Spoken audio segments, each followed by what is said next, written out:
All right, class. First off, as always, good day. This video is a continuation from the 1.2, part 1 and part 2 videos. This one is part 3, which we did earlier in the week. Um, if you didn't get the packet, that's fine. You can always use your note papers and just be sure that you put on the side, you know, warm up, notes, answer to question, things like that. That way it makes it easier for me to see. Okay. I said this before in other videos, and I'll say it again for a couple more. After that, you guys should know by that point. Okay, so without further ado, let us begin. Okay, so here is your warm-up picture. All right, so look at the picture, analyze it. What do you see? Okay, break it down, look at the images in the front as well as the background.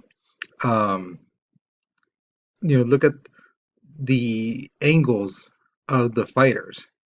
Who's fighting who in a sense. Um, so that should help you out quite a bit. The second question is, after you analyze this picture and you broke it down and you basically said who's fighting who, things like that. Um, what is this? What's happening here? All right, answer that part. What is happening in this picture? Who's fighting who? If you want to make an educated guess, amazing, great. That's what you're supposed to do. If you really don't know, you know, just throw a Hail Mary up and see um, what you think. I get it that some of these uniforms are not the same colors. Some people are different colors, but then again, you have to remember different regiments. Have different colors for different things. So even though some groups may have different colors, uniforms, they may be on the same side. But like I said, look at the angles um, of these fighters, and that'll give you a big clue on who's going against who.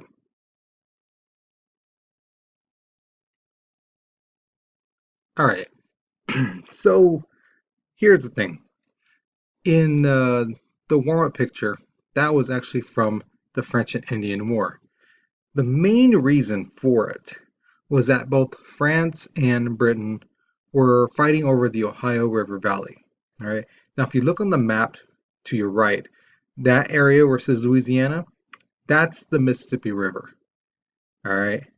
Now, the thing is, the French basically said that's our territory, that's the border. The English, they basically said that the Appalachian Mountains would be their border. Now, here's the problem. One group said, here's our border. The other group said, this is our border. And that leaves area in between. That area in between, now both of them know that that area is up for grabs. Now they're trying to say, well, you said your border is here. So then that means that rest of the land is ours. And the other group is saying that same thing. Well, no, no, no. You said the river was your border. So that means the rest is ours. Okay, so the thing is, you have to remember, Britain and France have been rivals for hundreds of years. They really don't like each other all too much. Um, I mean, to one part in history, the British actually went in and took over a large part of France, and that's the time of the Joan of Arc and stuff like that, and she helped push them back. So they really don't like each other. There's a lot of bad blood there. Now, here's the thing: the French people, believe it or not, actually kind of got along with the Indians.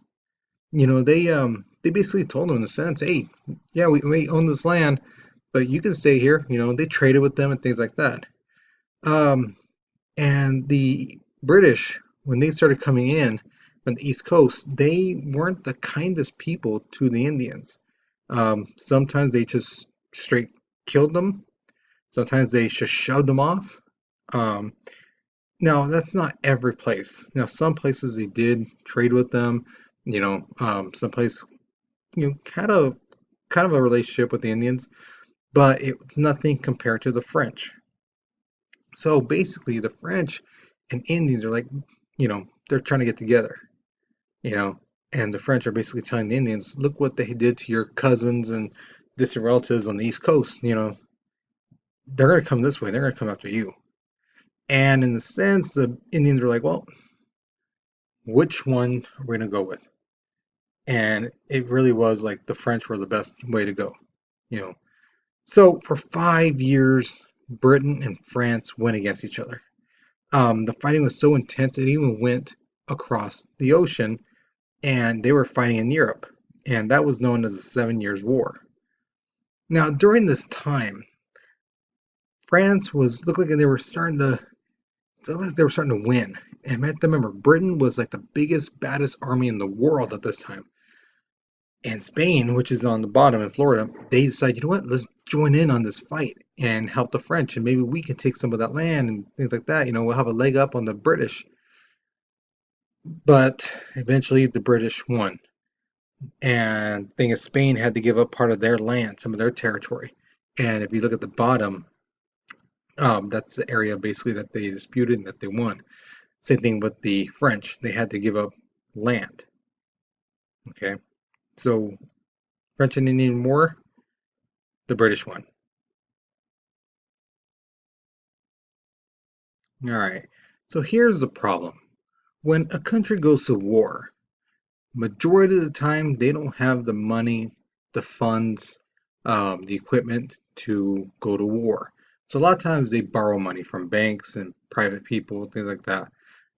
And just like in real life, if your best friend borrows $10 from you today, next week they want to borrow $50. The week after, $100. The week after that, $200. The week after that, they ask you for $500. More than likely, you would look at them going, "Oh, hey, no, no. When are you gonna start paying me back? Why should I pay you back or give you $500 if you can't even pay me back the $10 you owe me before?" So that's the thing with banks. They'll lend you money at a certain point, but they want some money back. You know, when are they going to get their money back? That's what they care about. And no different with banks and countries. They want to know when they're getting their money back. So that's the thing. The British now, because they borrowed money, now they have to pay it back. So they need money quick, fast, and in a hurry. Now, here's a little problem. With the territory owned, they own now, the colonists wanted to spread out, go into that territory, move in there, things like that. But according to the Proclamation Act of 1763, they couldn't. Because you have to remember, even though British owned that land, there were still Indians there, you know.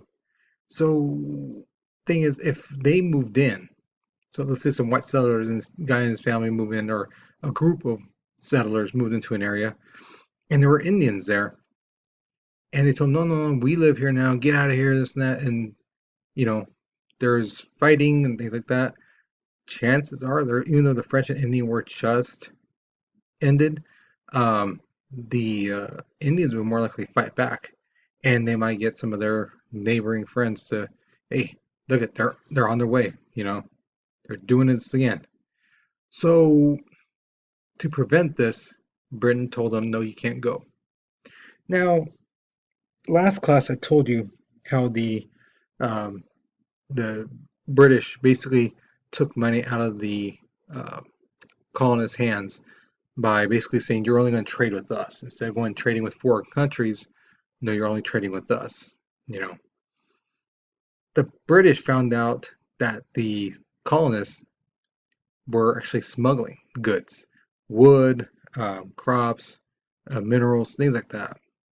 They were actually meeting other ships from merchant ships from other countries out in sea, and they would trade with them there.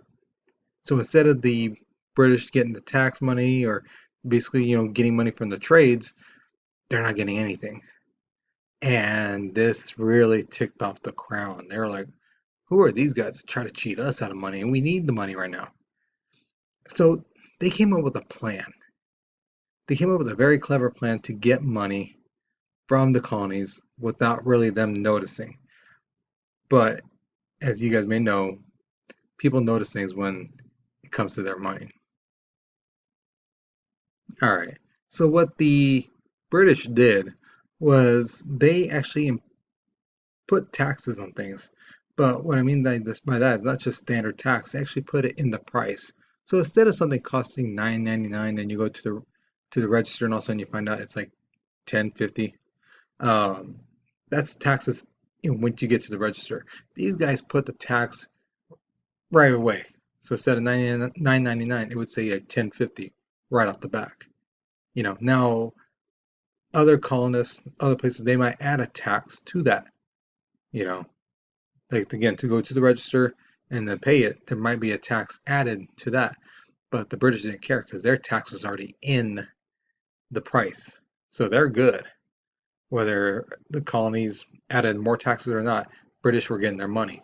The first thing they put a tax on was sugar, uh, simple sugar and molasses.